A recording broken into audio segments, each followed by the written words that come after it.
మెదక్ శివంపేట మండలం శభాష్పల్లి గ్రామంలో అమానవీయ ఘటన. శివంపేట మండలం శభాష్పల్లి గ్రామంలో వివాహేతర సంబంధానికి అడ్డు వస్తున్నదని 2 సంవత్సరాల చిన్నారిని హత్య చేసి పూడ్చిపెట్టిన చిన్నారి తల్లి ప్రియుడు.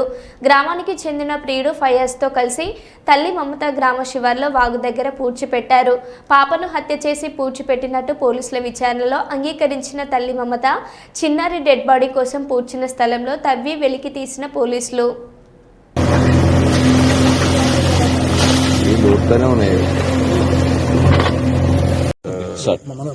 శివంపేట మండలము శభాష్పల్లి గ్రామానికి చెందిన బంటు రాజు అని చెప్పేసి గత మే నెలలో కూతురు మమత, ఆమె కూతురు అంటే మనవరాలు ఇద్దరు కూడా తనుశ్రీ అని చెప్పేసి ఇద్దరు కూడా మిస్సింగ్ అయినరు అని చెప్పేసి ఒక కంప్లైంట్ ఏంటంటే మాకు మిస్సింగ్ కంప్లైంట్ ఇవ్వడం జరిగింది.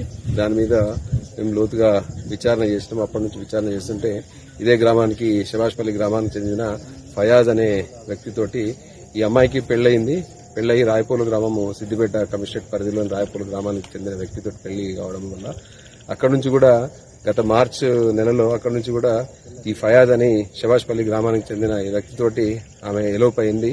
తర్వాత మళ్లీ ట్రేస్ చేసిన తర్వాత ఉన్నారు. తర్వాత మళ్లీ ఇక్కడి నుంచి మేలో ఎలోప్ అయినట్లు మాకు సమాచారం అందింది. వాళ్ళ కోసం మేము అంటే తీవ్రంగా ప్రయత్నాలు చేస్తున్నాం. గత 3 నెలల నుంచి SI Shivampet and CI Toopran ఆధ్వర్యంలో టీమ్స్ కూడా తిరుగుతున్నాయి.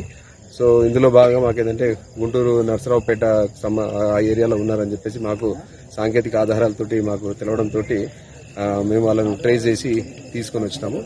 కానీ వాళ్ళు ఇద్దరు ఫయాజ్ తర్వాత ఎవరైతే మమత ఇద్దరు ఉన్నారో పాప లేదు. పాప ఎక్కడ పోయింది, తర్వాత తనుశ్రీ అమ్మాయి 2 సంవత్సరాల పాప ఎటు పోయిందంటే వాళ్ళు పొందలేని సమాధానం చెప్పడం జరిగింది. అనుమానంతో ఇవాళ మేము చాలా సుదీర్ఘంగా వాళ్ళను ఇంటరాగేట్ చేయడం జరిగింది, విచారించడం జరిగింది.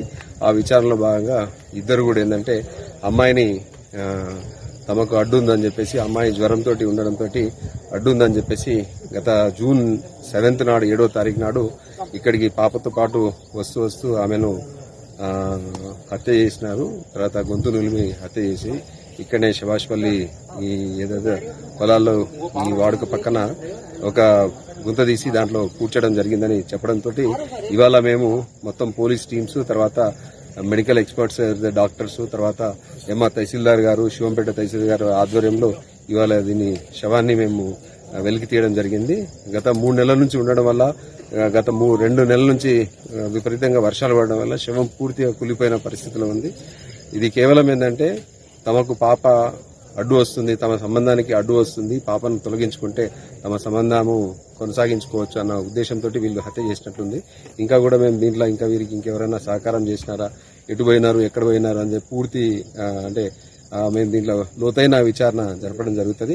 సో ఈ కేసుని వెలికి తీయడంలో అంటే బాగా కృషి చేసిన శివంపేట ఎస్ఐ, తర్వాత తూప్రాన్ సిఐ గారు, వాళ్ళ టీంని కూడా మేము అభినందిస్తున్నాము. వీళ్ళను అంటే చట్టపరమైన చర్యలు తీసుకుంటాము అని